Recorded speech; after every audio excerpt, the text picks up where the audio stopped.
Hi, I'm Kristen. Thanks so much for tuning in to part 2 of this Titanic mini-pod series. So this episode's going to be a little bit different since we're looking at the astrology of a whole event rather than a specific person's birth chart. The energies are totally the same.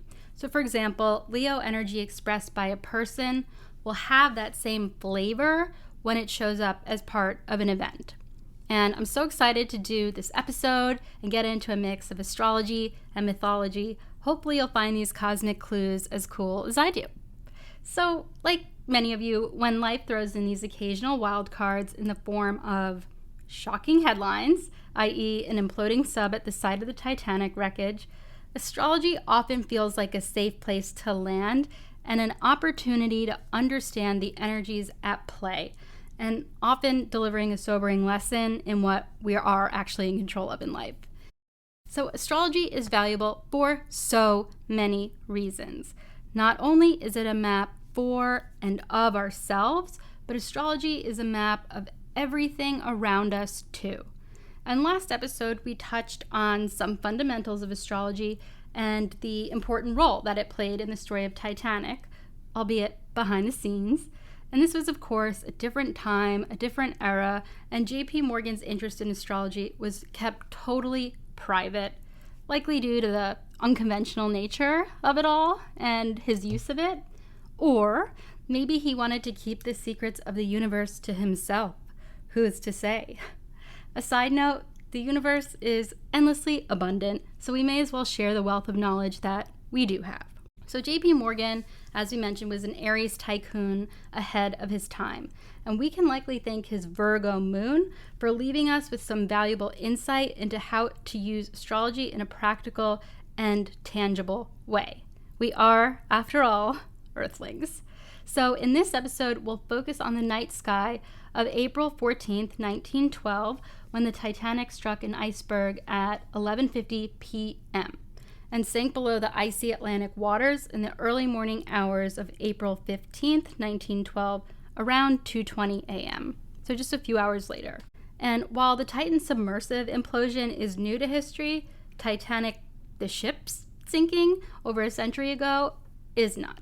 So it's really allowed us enough time and space to zoom out from the tragedy and understand the larger and smaller cosmic forces at play. This ultimately adds to our collective book of cosmic wisdom, so let's get into it. I mentioned in the first episode of this mini-series that astrology is a wisdom tradition. It's based on observed patterns over thousands of years and by cultures all around the world. And what's so cool and fascinating is that cultures across the globe that had no contact with one another share very similar, oddly similar mythology around the constellations and planets. So, as we know, astrology isn't a religion. It's a study of patterns. And none of this is to suggest that the planets caused any of these events. They didn't. There is, however, a seeming correspondence between the positions of the planets and the events on Earth. It's essentially our cosmic how-to guide written by our ancestors. And when we look at events astrologically, we're seeing how all of the energies at play work together in manifesting an event. So I like to think of this as like the perfect storm, one piece amplifying the other and so on. And that's what we're seeing metaphorically on the night that the Titanic went down. James Cameron appeared on a number of news outlets this week to talk about the sub-implosion, Titanic the ship, Titanic the movie, and is also seemingly a thought leader in the submarine community. Who knew? In interviews, he kept repeating two things that really stuck with me. The first is that the events surrounding both the sinking of the Titanic and the implosion of the Titan were eerily similar. Anytime anyone says anything along the lines of, quote, eerily similar, it's basically a starting pistol launching me down an astrological rabbit hole to find some kind of confirmation through the science of astrology. 2, he kept mentioning April 14th, 1912 as a, quote, moonless night, making navigation all the more difficult without the help of the cosmos. Before getting into the astrology of the night of the sinking, let's first draw on the most basic tangible parallels or some of these similarities Cameron sees between Titan and Titanic. So James Cameron specifically made reference to both captains ignoring clear warning signs of danger in pursuit of whatever was their ego-driven objective. So in the case of Titanic, we know that the captain wanted to operate at max speed in order to make headlines. He got his headlines, just probably not how he intended. And in the case of the Titan, it's still a bit unclear, but based on what we know so far, it seemed like its captain, Stockton Rush, was needlessly stubborn about his way being the right way, despite science telling us otherwise. Perhaps this is all in the name of being a pioneer. I really can't say one way or another. There are definitely astrological similarities between the two catastrophic events, and we'll get into all of that in episode 3. But for now, let's focus on Titanic to give us a solid foundation of understanding, and then we can build from there. Like individuals' charts, events' charts are equally as complicated and sometimes a bit more, since there are so many ways to interpret what we're seeing, and hindsight in this case is truly 2020. Birth charts can be a bit easier to read since we possess a general human nature and can understand how planets, placements, transits may show up in waking life. This is why this astrological breakdown of the event of Titanic's sinking will sound a little bit more esoteric than an individual's birth chart reading. Think of it this way. On this episode, it's more the story, less the character. Also, it's not clear which of Titanic's quote birth charts will give us the clearest insight. We could theoretically look at the time construction started on the ship, when it was finished, or when the Titanic set sea on her maiden voyage. So for this reason, I'm going to only talk about the night sky on the night that the Titanic sank. Research for this episode has been super fascinating and a bit convoluted at the same time, so I wanted to help break it all down by discussing each planet and the role they likely played in this greater web of an event. You'll notice that sometimes I'll mention a few planets together, and that's because the story of Titanic is essentially a summary of those planets' conversations with one another. I know it sounds weird, but hopefully it'll stick soon. Let's get into the Titanic itself. The night of April 14th, 1912, Titanic received 6 warnings of sea ice, but was traveling near her max speed when lookouts spotted the iceberg. So by the time it was already way too late, the ship suffered a devastating blow on her starboard side, it's her right side, tearing through 5 of the 16 of the ship's compartments. One huge, major astrological event surrounding the sinking of the Titanic occurred 2.5 days after, and that was the total solar eclipse of April 17th, 1912. When we're looking at astrology, energies are malleable. They're not exact, meaning it's not as though the universe is saying like, okay, it's midnight, time for chaos. So we look at a window of dates before and after an event to get the fullest understanding. And the events around Titanic have eclipse energy written all over it, which makes sense as all of these events, the launch, the sinking, all of that was happening in a buildup to the solar eclipse. So as we mentioned, April 14th was a moonless night sky and only 2.5 days away from this major eclipse. Though we didn't see it with the naked eye because it was a new moon, which is dark moon essentially, we know that the moon in the chart was squaring, which is essentially squaring off in a ring, having a fight with Neptune, the ocean. To turn the volume up even more, this was a total solar eclipse, meaning that the moon perfectly covered up the entire face of the sun, turning day into night, and was also seen by most of Western Europe. So even people of the time were aware enough to find it bizarre of the correlation between this semi-rare astronomical event and the sinking of Titanic only 2 days prior.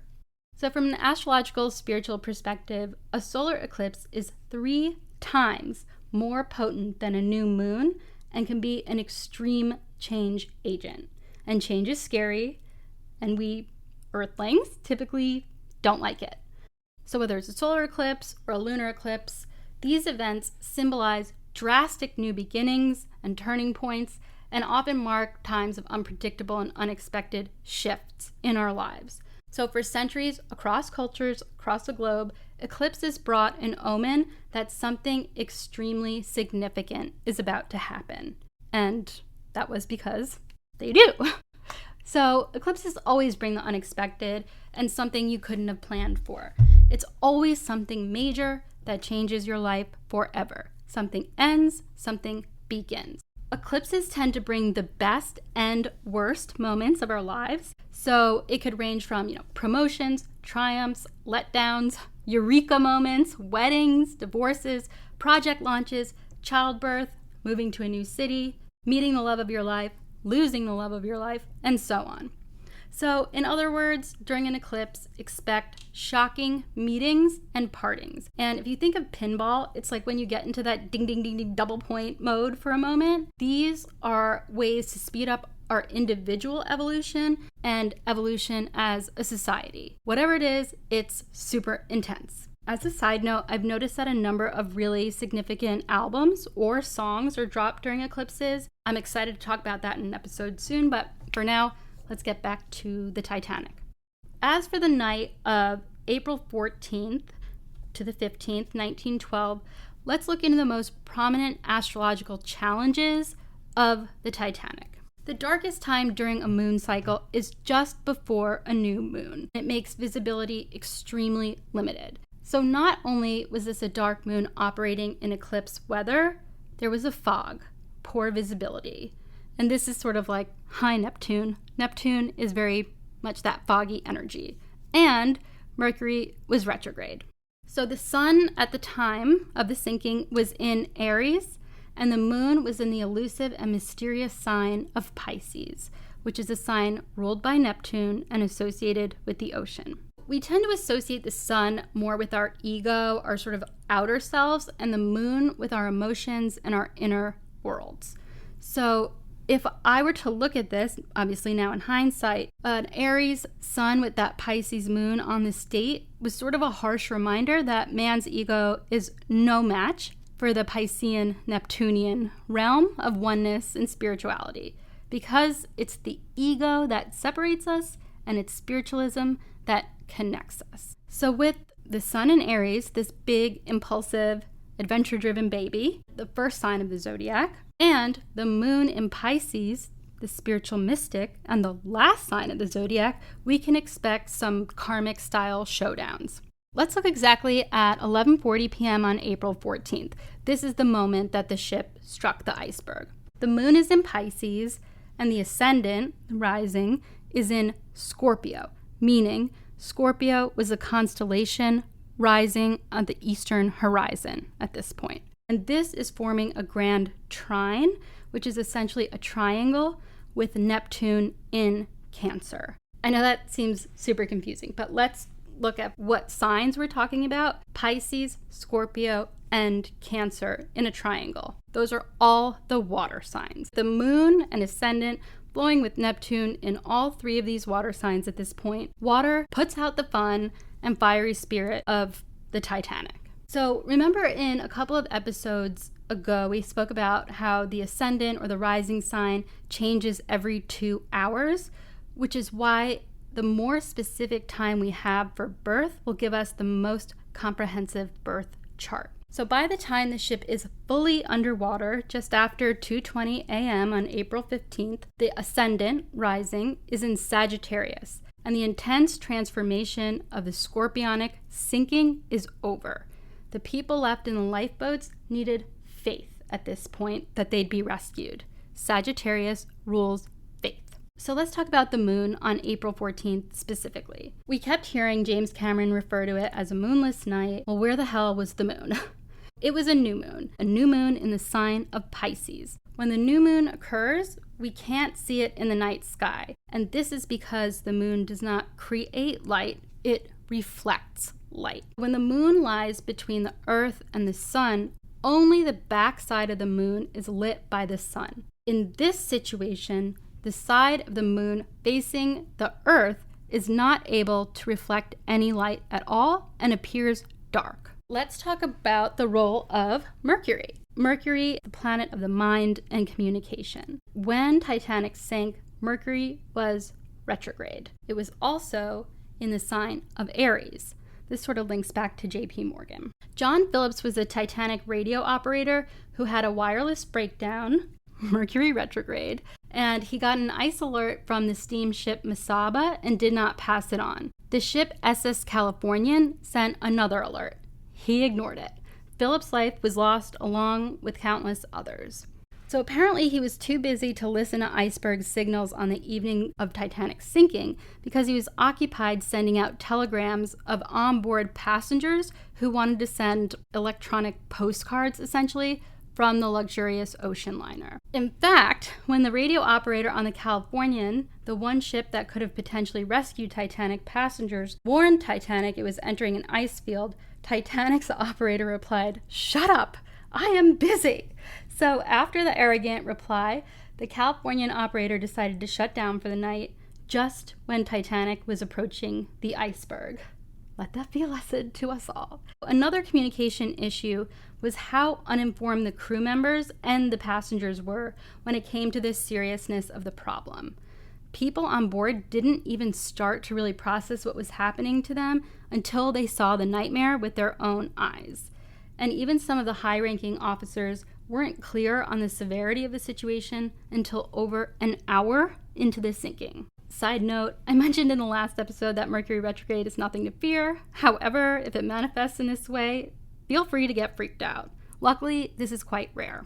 So now let's talk about the role of Mars. Mars is the planet of action, the collective's focus and level of aggression. At the time of the sinking, Mars was in Cancer. There are a couple of interesting things with this. So many passengers were almost bizarrely optimistic despite witnessing the very real problem for themselves. And we can attribute this to Neptune. We'll get into that in a moment. Even when the ship was clearly sinking, most passengers remained calm and optimistic because there was a mysterious light on the horizon that they believed was a rescue boat, assumed to be the Californian, which was what they thought on its way to Titanic in a rescue mission, but was in actuality nowhere in sight because of the curvature of the Earth. So what was that mysterious glowing light on the horizon? Well, that would be the planet Mars, which slowly set behind the horizon, and suddenly an imminent rescue became a lot less of a possibility.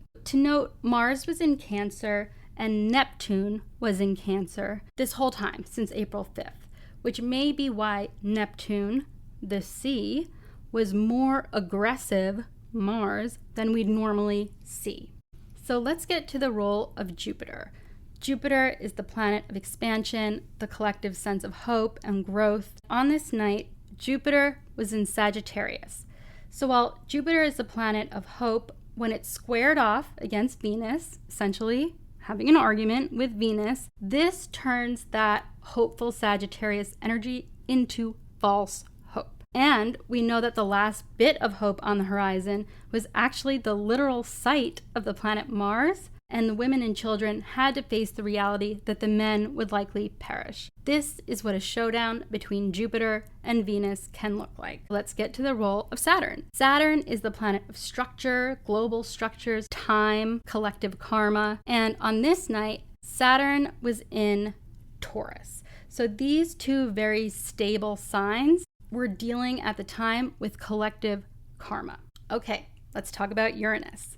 So Uranus is the planet of revolution, shock, unexpected change.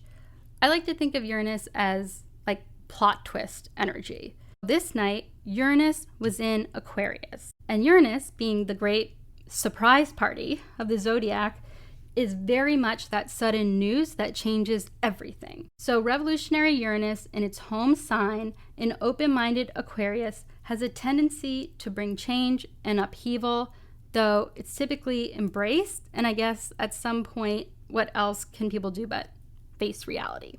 Let's talk about the role of Neptune, because Neptune played a very significant role in this evening. So Neptune, the planet of magic, the oceans, illusions, scandals, religion, spirituality.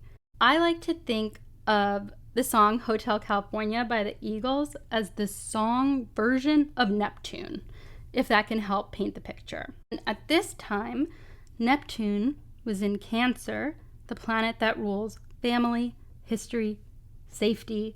Neptune represents the force of the sea, and Uranus, the planet of shock and surprise, sank an unsinkable ship.